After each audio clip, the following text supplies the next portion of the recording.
Welcome back to another episode of 40 Facts About the 40K Universe. I am your host, Gershwin, and you are watching One Mind Syndicate. Today we continue talking about demons as we get into life during a demon incursion. If you're new to the channel, subscribe. We post Warhammer 40K content every single day, and if you have any suggestions, just comment down below. But with that said, let's get into 40 facts on life during a demon incursion. To be engulfed in the Warp Rift is one of the most horrendous fates that can befall a planet. Both the populace and the world itself are twisted and tortured by the demons of chaos. Such was the doom of Torreus. When contact was re-established with the planet, after it had been cut off by warp storms for nearly 300 years, Imperial forces found a world that had been utterly changed. Gone were the thriving metropolises, the farmlands, the towering cathedrals, and the palaces.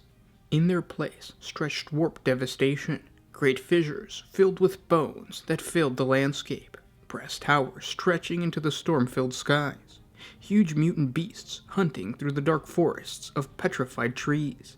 The stench of blood and sulfur made men wrench. The air itself burnt their eyes and caused their hair to fall out in disgusting clumps. The cities held horrors of their own. Stretched faces stared from brick and stone.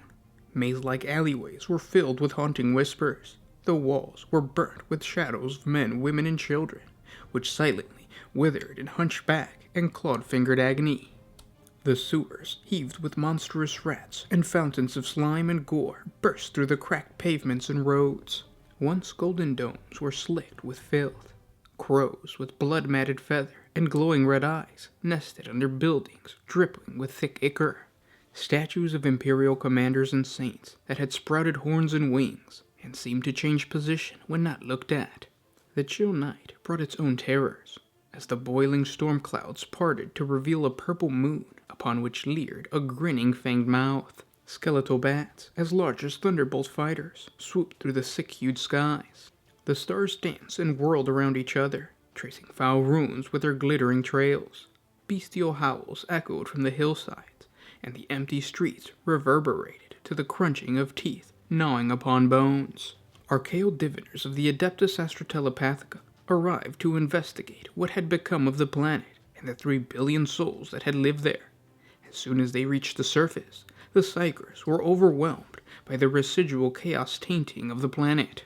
One went mad and attacked his fellows. He was only stopped when his head was chopped off. 2 others perished miserably, their bodies aging and rotting as if centuries passed with every day.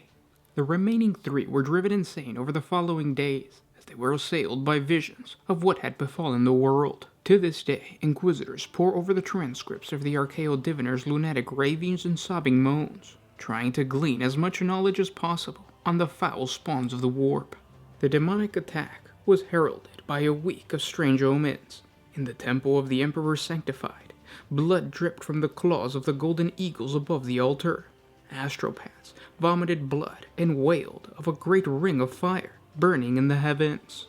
Birds were seen flying backwards, and the clocks at the city of Geheim stopped at 2 minutes to midnight. The daughter of the Imperial commander attacked her father and tried to bite out his throat. Rioting mobs filled the streets, and the Adeptus Arbitus precinct was overrun by a plague of carnivorous toads. At a farm in the hinterlands, a Grox was born with the head of a fish and the tail of a lion. When the warp rift finally engulfed the planet, it appeared in the skies as a pulsating ring of purple fire. The orbital station imploded, and high-altitude auguries rained down onto the surface as blazing comets of molten metal.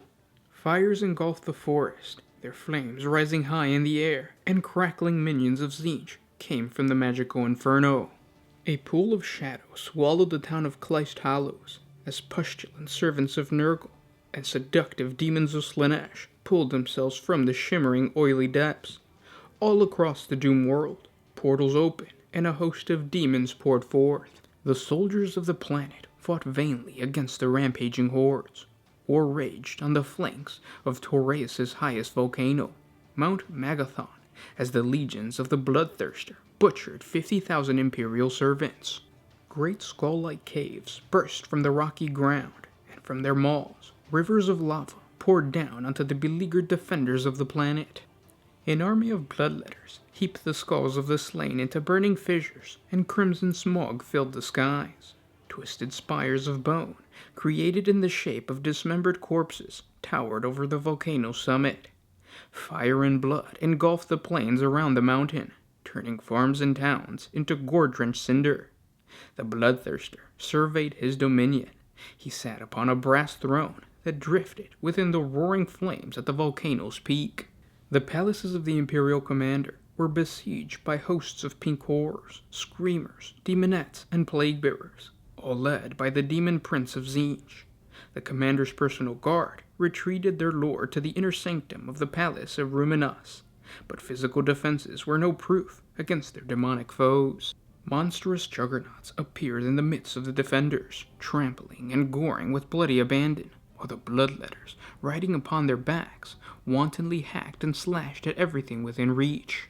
The greater demon of Tzeentch stormed through the panicked soldiers at the head of his horde, blasting apart heads and limbs with bolts of blue and pink lightning. The Imperial commander fell to his knees at the feet of the great demon and pleaded for his life. The demon prince, cruel laughter echoed around the inner sanctum as he invoked the name of his master and unleashed a spell of change of unprecedented power. Mystical flames raged through the citadel, burning everything.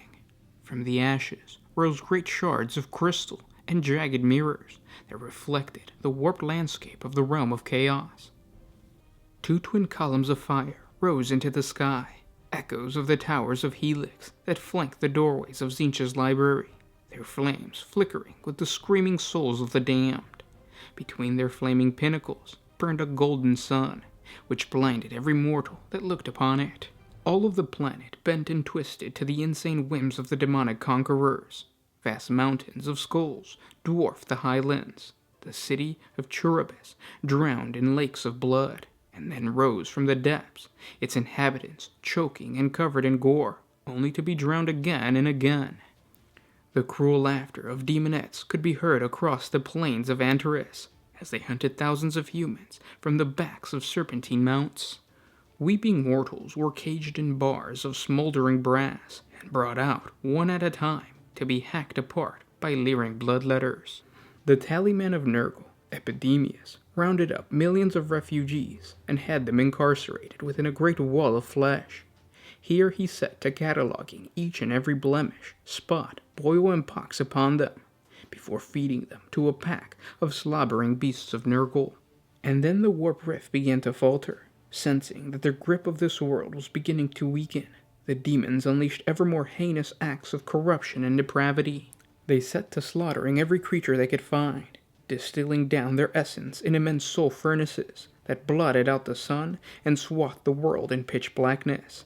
The screams of the dying were etched in the rocks themselves, whose shapes were altered by the warping powers of chaos.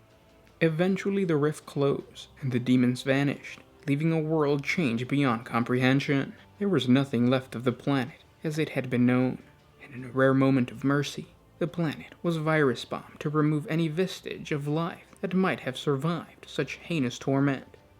In the words of the Inquisitor Thrax, who was charged with leading the Exterminatus mission, chaos had left its taint in every root, stone, and atom. Torres heaved and wailed in its agonizing death throes, and we ended its misery. There was nothing else that we could have done.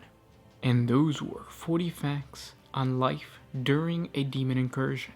I hope you guys enjoyed this video. If you did, don't forget to share it with your friends on Facebook, Reddit, whatever social media you guys use. If you have a demon player, share this video with them.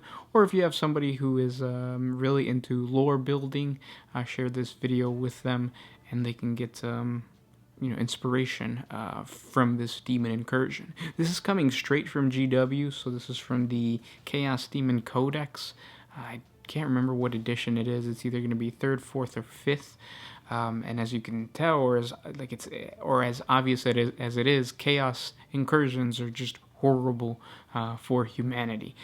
The worst part about this is that it was all 4 chaos gods that plagued the planet.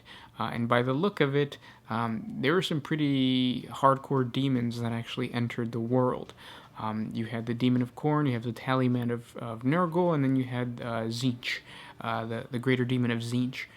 So that just goes to show you that this planet was either a planet that was very susceptible to the warp portal, or it was something that all four Chaos Gods wanted. So yeah, that was pretty interesting. If you guys have any other suggestions for topics, comment down below. If you guys enjoy our videos and you want to see more, help us out. Jump on over to Patreon. A simple $1 a month helps us create more videos for you guys. If you can't, we understand. Simply by liking, commenting, and sharing, it helps out the channel. But yeah, thanks for everything, guys, and I'll talk to you tomorrow. This was Gersh1 with One Mind Syndicate signing out. Always